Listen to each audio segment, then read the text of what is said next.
And fourth, save at least 10% of every dollar you earn. It's also remembering that no matter what your present job, it has enormous possibilities if you're willing to pay the price.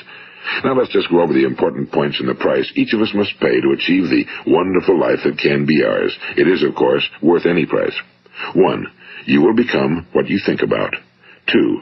Remember the word imagination and let your mind begin to soar. 3. Courage. Concentrate on your goal every day. 4. Save 10% of what you earn. And 5. Action. Ideas are worthless unless we act on them. Now, I'll try to outline the 30-day test I want you to make. Keep in mind that you have nothing to lose by making this test and everything you could possibly want to gain. There are two things that may be said of everyone. Each of us wants something, and each of us is afraid of something. I want you to write on a card what it is you want more than anything else. It may be more money. Perhaps you'd like to double your income or make a specific amount of money. It may be a beautiful home. It may be success at your job. It may be a particular position in life. It could be a more harmonious family. Each of us wants something. Now write down on your card specifically what it is you want. Make sure it's a single goal and clearly defined. You needn't show it to anyone, but carry it with you so that you can look at it several times a day. Think about it in a cheerful, relaxed, positive way each morning when you get up, and immediately you have something to work for, something to get out of bed for, something to live for. Look at it every chance you get during the day and just before going to bed at night. And as you look at it, remember that you must become what you think about, and since you're thinking about your goal, you realize that soon it will be yours. In fact, it's yours really the moment you write it down and begin to think about it. Look at the abundance all around you as you go about your daily business. You have as much right to this abundance as any other living creature. It's yours for the asking. Now we come to the difficult part. Difficult because it means the formation of what is probably a brand new habit, and new habits are not easily formed. Once formed, however, it will follow you for the rest of your life. Stop thinking about what it is you fear. Each time a fearful or negative thought comes into your consciousness, replace it with a mental picture of your positive and worthwhile goal. And there'll come times when you'll feel like giving up. It's easier for a human being to think negatively than positively. That's why only 5% are successful. You must begin now to place yourself in that group. For 30 days, you must take control of your mind. It will think about only what you permit it to think about. Each day for this 30-day test, do more than you have to do. In addition to maintaining a cheerful, positive outlook, give of yourself more than you've ever done before. Do this knowing that your returns in life must be in direct proportion to what you give. The moment you decide on a goal to work toward, you're immediately a successful person.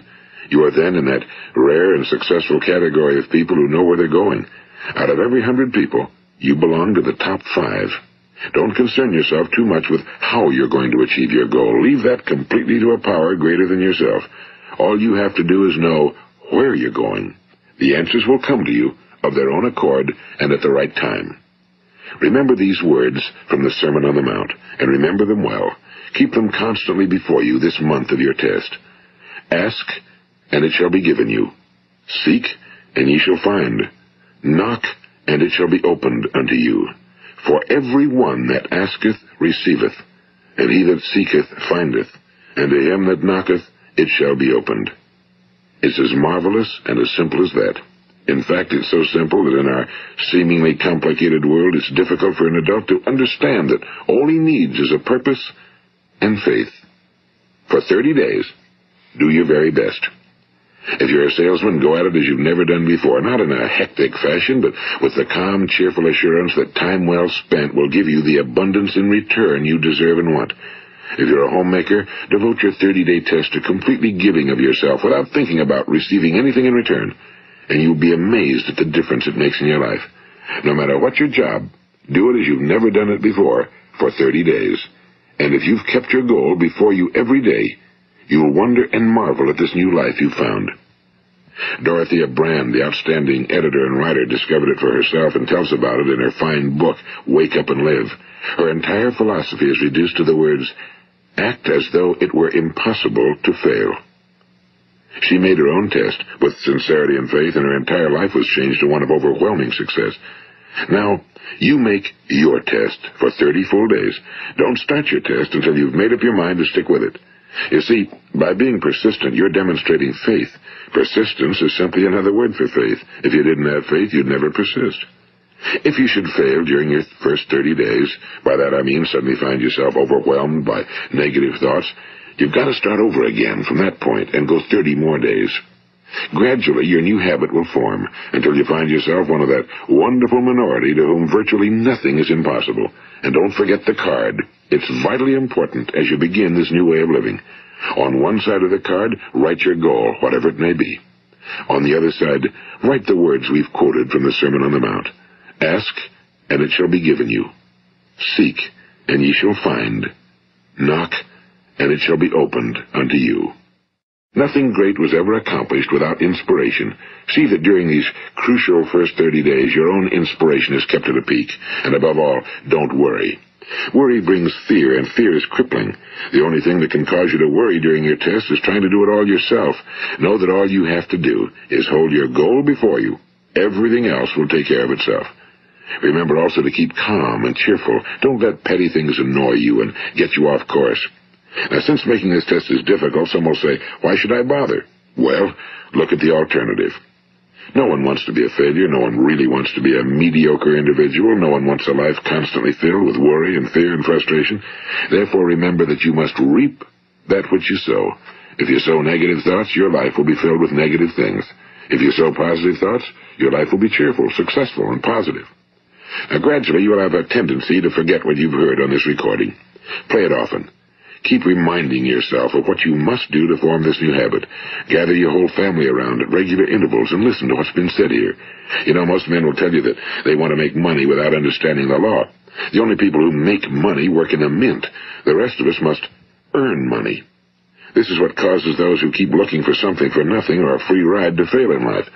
The only way to earn money is by providing people with services or products which are needed and useful.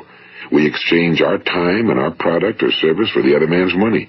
Therefore, the law is that our financial return will be in direct proportion to our service. Now, success is not the result of making money. Making money is the result of success, and success is in direct proportion to our service. Most people have this law backwards. They believe that you're successful if you earn a lot of money. The truth is that you can only earn money after you're successful. It's like the story of the man who sat in front of the stove and said to it, "Give me heat, and then I'll add the wood." How many men and women do you know, or do you suppose there are today, who take the same attitude toward life? There are millions. We've got to put the fuel in before we can expect heat. Likewise, we've got to be of service first before we can expect money. Don't concern yourself with the money. Be of service. Build, work, dream, create.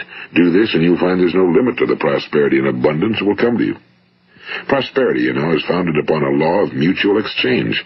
Any person who contributes to prosperity must prosper in turn himself.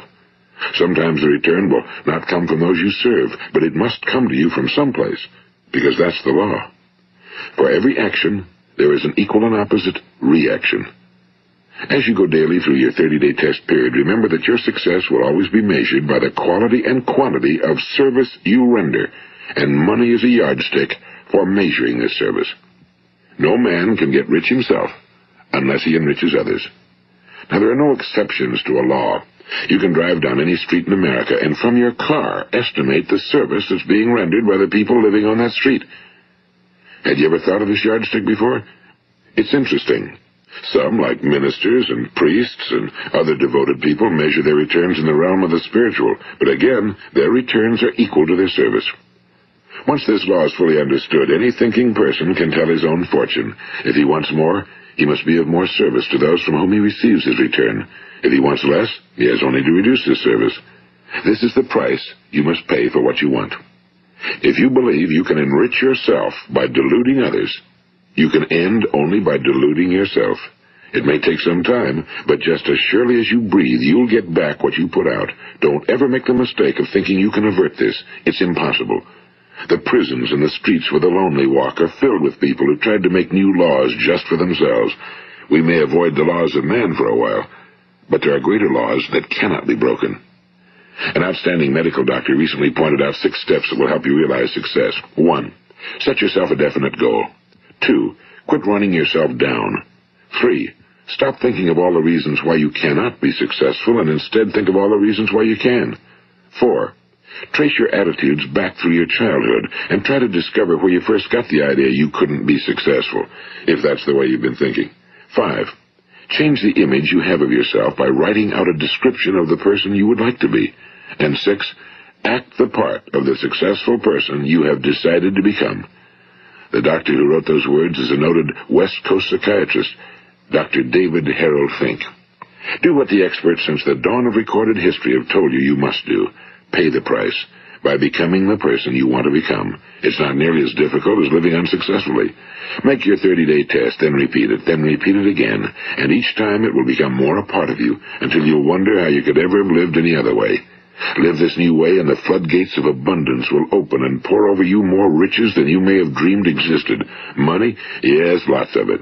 But what's more important, you'll have peace. You'll be in that wonderful minority who lead calm, cheerful, successful lives. Start today. You have nothing to lose, but you have a whole life to win. This is Earl Nightingale, and thank you.